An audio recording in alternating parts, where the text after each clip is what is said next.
much. I'm going to get a few handouts, but I'm going to hand them out as I go. So I'm just going to get them ready so I don't fumble around. Not quite yet, because I want to sit. I'm going to get one out. Thank you, Ray, for that nice introduction. I appreciate that. My name again is Ron Imbach. I think I've done a one-on-one with most folks here, so you know a little bit about me. I want to first of all start off with a couple questions. I always like to do that, make you start thinking about things. Have any of us ever encountered a business, another business, where the business owner was telling you, or said to you, you know, I never have enough time? Okay, it seems like I'm a little crazy. Okay, it seems like I don't even have time to take a vacation, spend time with my family. You ever heard that? Yeah. I've heard that a lot. Okay, one of the things I think about coaching is that I can help solve that. I can help kind of organize things. I can make it a little stressful. Because the fact is, if you think about the times you've heard that from really good businesses, successful businesses. You've also heard it from struggling businesses. And you've heard it from businesses that are doing okay. They're just kind of going along, but, you know, so you hear that from everyone, okay, or nearly everyone. So I guess what I'm saying is I can help a lot of people in a lot of ways. So, but I will, my tagline that I often talk about to you guys about ideal clients. An ideal client is not just, oh, that's who I like, okay, although I do like most of them. But that's not actually the point. The point is, who can I help the most? And the businesses that I can help the most are small businesses, entrepreneurs, nonprofit leaders. As many of you know, I've got a strong background in nonprofit fundraising, board development, those kinds of areas. In addition to that, it's good if someone, I'm just talking to someone this morning about this, if it's a business owner who knows they can do more, but they're not there yet, and they want to get there, okay? They might not be sure how, or they might think it's too crazy now, there's no way to possibly grow, but they want to go further. It's also, getting back to what I just said just a second ago, it's also a business that they want to get their lives back, okay? They don't want to just be constantly running around like their hair is on fire. Okay, they want to do, they want it to be calmer, they want it to settle down, but that doesn't mean they don't want to grow their business. That doesn't mean they don't want to be more profitable. That's still important, but again, at the same time, without it driving them crazy. Most businesses did not get into business so that this would be the worst possible job they have in the world. They may have left the worst possible job in the world. They didn't want this to be the worst possible job in the world, okay? I'll tell you a little bit about me, and then I'm actually got a couple of handouts then. Ray told you a little bit about, and thank you for especially the education, so I don't have to do that. But just a little bit about my background that I think makes me well qualified to be a coach. Because businesses in most areas say, most of the time I hear, I want to increase sales. But I also hear, you know, I've got plenty of sales right now, I'm not as profitable as I'd like to be, okay? Or, you know, everything is chaotic. So the fact is, I've spent over 4 years as an accountant. One of the examples, I left college and I went to the largest international public accounting firm in the world as a tax accountant. So I've worked in that environment. Went to work for a client after that. I've also spent 8+ years in business development, marketing, communications with a couple of different firms, where one of those firms I helped to triple the revenue for that firm, about a 3.5 year period. And then in another one, I opened up a brand new territory. They were mostly in the South. They wanted to come up to this area. So I helped them to do that and have a real successful, profitable area up here. In addition to that, many of you know, and sorry Brian's not here today, but anyway, I've also been a financial advisor. And I did that for about 2 years, managed about $4 million and raised it, and really enjoyed that very much, but I didn't like the hours, quite frankly. A lot of evening hours for new advisors. And I had that 21-year-old you just mentioned, he was born during that time.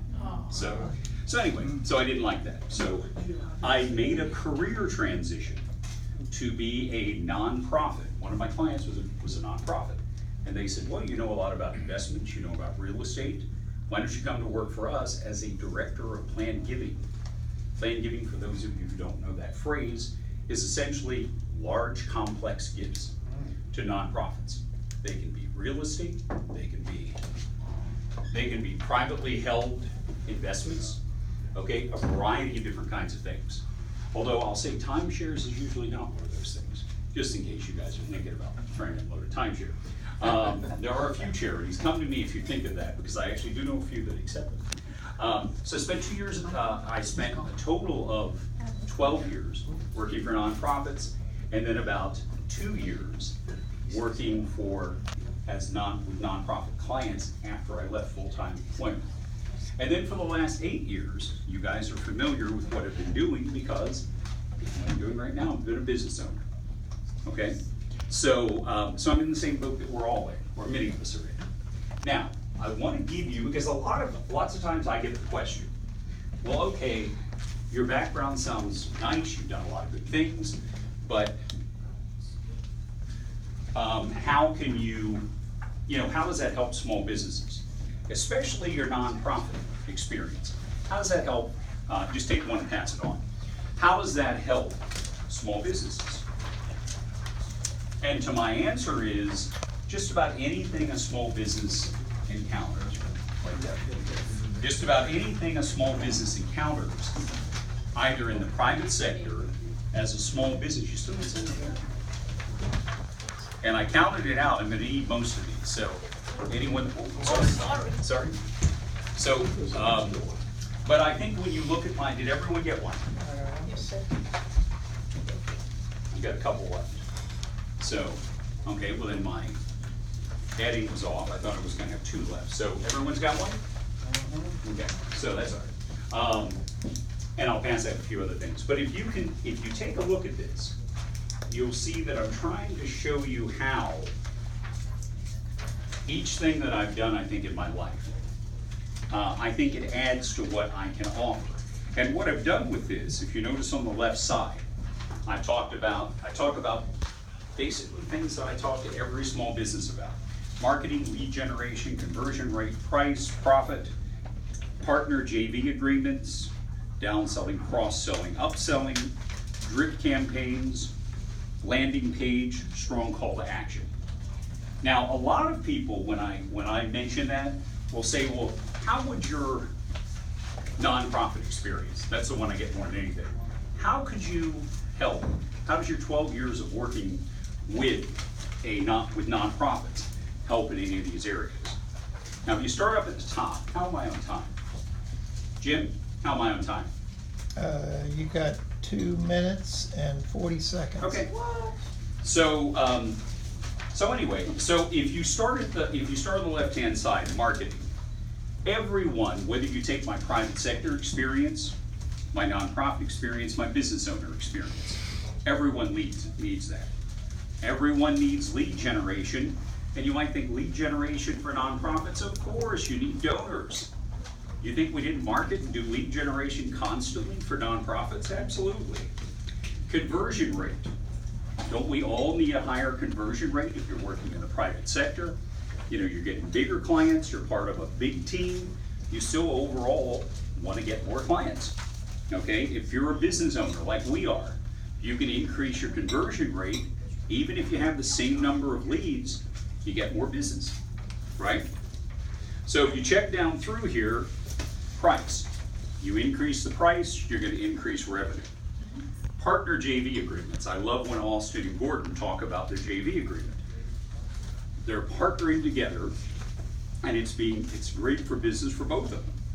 So, and as you can see here, collaboration, similar or nonprofits, NPO means nonprofit organization. And then also I talk about create a chain for referrals for business owners. If you don't know what that is, I can talk to you about that, okay? Downselling, cross-selling, obviously.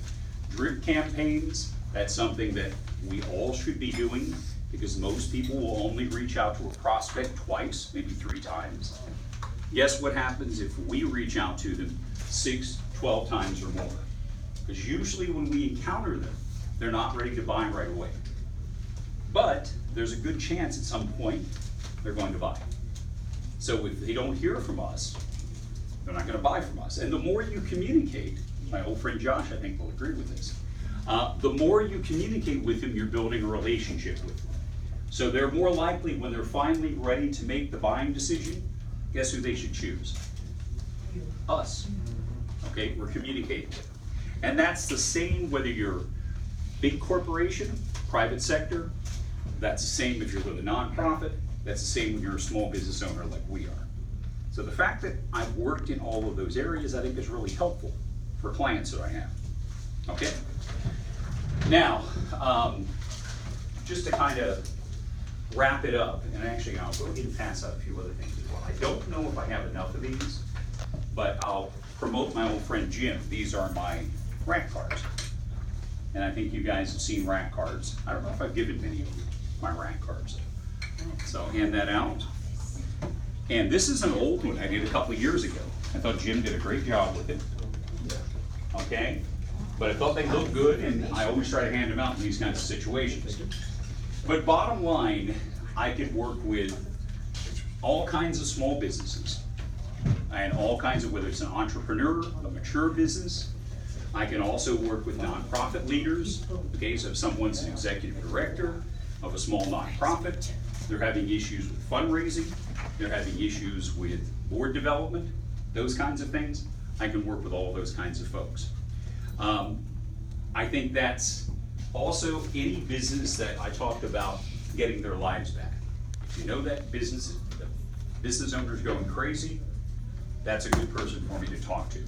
Okay, I tend to be, I've even been told before, I tend to be the calming voice in a lot of crazy situations before. So, and lastly, most businesses are pretty good at setting goals. I want to increase my sales by 20%. I want to increase profits by this.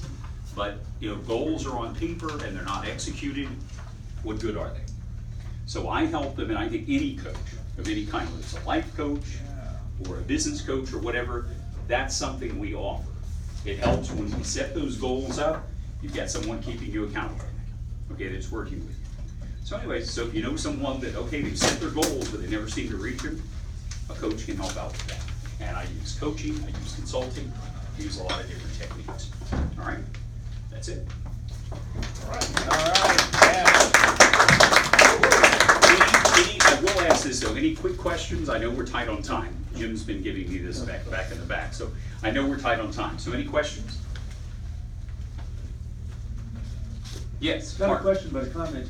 I like RWI Solutions address. Oh, you do? Yes. Oh, the 9.5? Lead beater. Ledbetter. Ledbetter. But I read it as lead beater. Right. It does look like that. It does look, we changed it, but it does look like that. Yeah. So, thank you. Thank you. And the 9.5 is kind of almost I think a Harry Potter reference. I don't think Harry Potter was around when they put the address on the house, Right, but anyway. And I know what the big feature is. It's a personal stamp. You have a personal stamp, and it comes across. Thank you. Appreciate that. So thanks everybody. Well done. Okay. Thank you.